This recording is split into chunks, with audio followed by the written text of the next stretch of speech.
Hello po mga kabindor. Ayan po.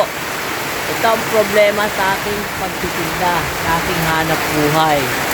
Pag inabot ako ng ulan na katulad nito, logi na. Ang diskarte, uuwi na. Yun, walang kita. Pero okay lang. Buti na lang, napatapat na nandito, napadaan ako dito sa waiting shed na ito. Okay, umulan man siya. Okay lang.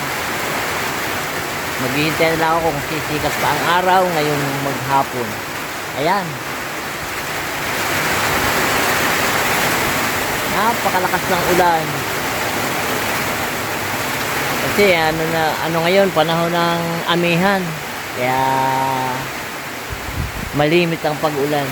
Ito ang hirap sa aking hanap buhay. Pag inabot ako ng ganitong panahon, swertihan na lang. Kasi kahit naman amihan, minsan maganda rin ang araw. Ngayon, nagkataon, umulan. Kaya,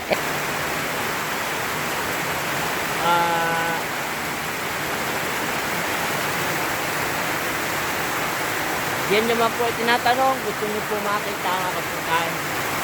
Ang pagkain ko po, binalot ko lang sa plastic. Araw-araw, ganun po ang ginagawa ko. Saka tubig. Minsan,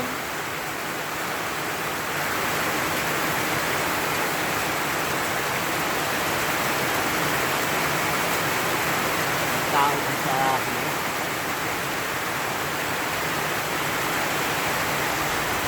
Ito siya. Mahabang ulan ito. Pero tamang-tama.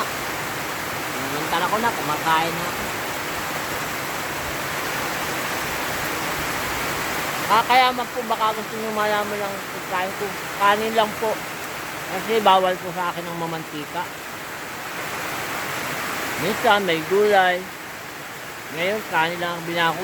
Ang mahalaga, kumakain ako tuwing oras ng ikakain. Kaya pong ipakita ang pagkain ko kasi nakabalot lang siya sa plastic.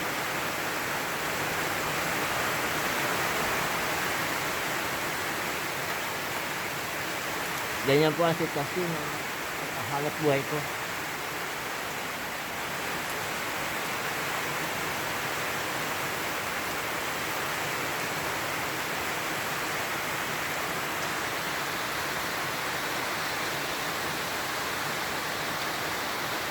Sige po. Pagkain ko na po muna ang aking video.